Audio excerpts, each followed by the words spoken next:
تحية لك معهدي أرفعها لك باليد يا رفيق تفوقي يا ملهمي يا سندي. Bonjour mes chers élèves, j'espère que vous êtes bien.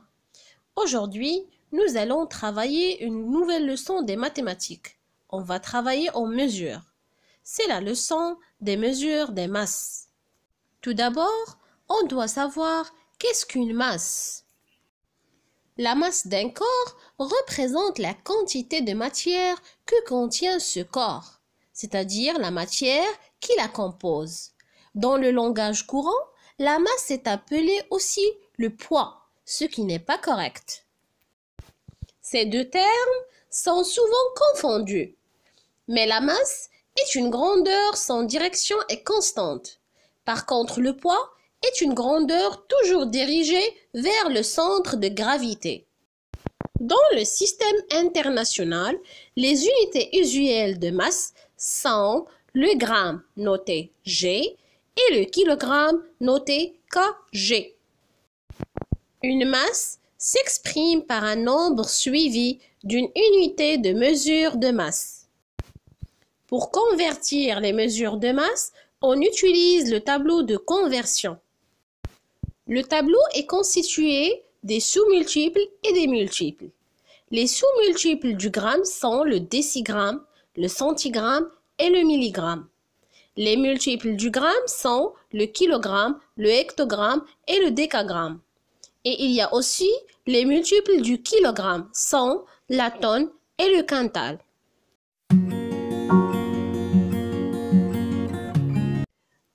L'instrument de mesure de la masse est la balance et on trouve différents types.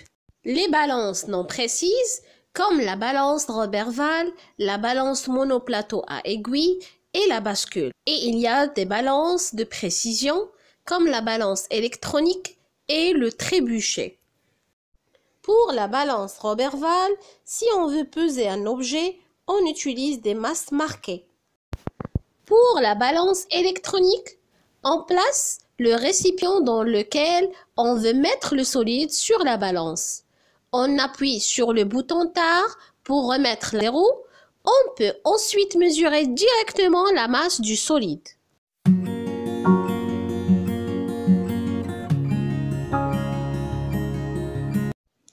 Pour entrer un nombre dans le tableau de conversion, il est important de repérer le chiffre des unités. Il suffit ensuite de placer le chiffre des unités d'un nombre dans la colonne de l'unité correspondante. Prenons un exemple. Je veux convertir 42 grammes en milligrammes. Je rentre 42 grammes dans le tableau et j'ajoute des zéros jusqu'à atteindre la colonne des milligrammes. Donc j'obtiens 42 000 milligrammes. Un autre exemple, je veux convertir 400 décagrammes en kilogrammes. Donc je rentre 400 décagrammes dans le tableau et je place la virgule après les kilogrammes. Ou bien on dit je barre les zéros. Donc ça devient 4 kilogrammes. Un troisième exemple, je souhaite convertir 3,5 tonnes en kilogrammes. Je rentre 3,5 tonnes dans le tableau et je place la virgule après les kilogrammes. Je complète ensuite les cases vides par des zéros.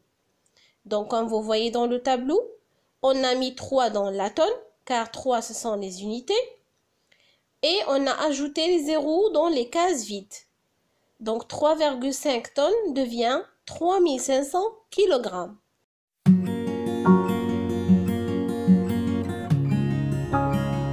Maintenant, mes chers enfants, je vous invite à prendre vos manuels, la page 88. Je commence par le premier exercice. Quelle unité choisirais-tu pour exprimer les masses suivantes? Relie. Donc, vous reliez par une flèche chaque phrase avec la masse convenable. Pour le deuxième exercice, écris en grammes les masses suivantes, puis range-les dans l'ordre décroissant. Passons maintenant au quatrième exercice. Pour peser des objets avec une balance Roberval, on utilise les masses marquées suivantes. Vous avez 500 g, 200 g, 100 g, 50 g, 20 g, 10 g, 5 g, 2 g et 1 g. Quelle masse va-t-on utiliser pour mesurer les poids suivantes? Pour l'exercice 5, range les masses suivantes dans l'ordre croissant. Donc, il fallait convertir en même unité. Après, vous devez les comparer pour les ranger en ordre croissant.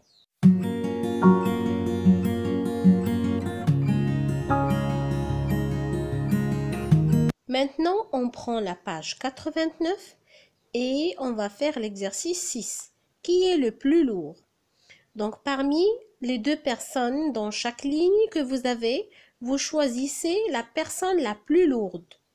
Et bien sûr, vous devez convertir dans la même unité. Après, vous comparez les nombres que vous avez pour savoir la personne la plus lourde.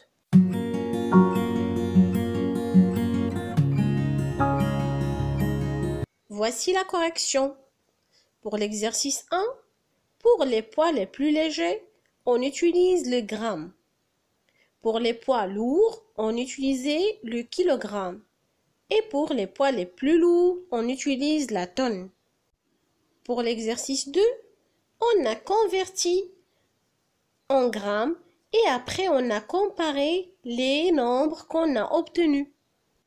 Pour l'exercice 4, parmi les masses marquées qu'on a, on a choisi les masses qui peuvent nous donner les nombres demandés.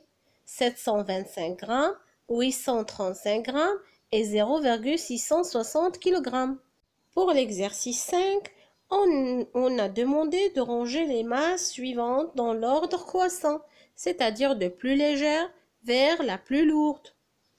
Et bien sûr, il fallait convertir dans la même unité, par exemple le kilogramme, pour pouvoir les comparer. Pour l'exercice 5, donc on doit faire la comparaison entre les poids des deux personnes. Donc pour la première, Mohamed est plus lourd qu'Ahmed. Pour le deuxième, Jamal est plus lourd que l'Arbi. Et pour la dernière, Mina et Fatih ont tous les deux la même masse, c'est-à-dire le même poids. Et avant de finir, je vous demande, mes chers élèves, de recopier ces deux parties je retiens sur le cahier de cours.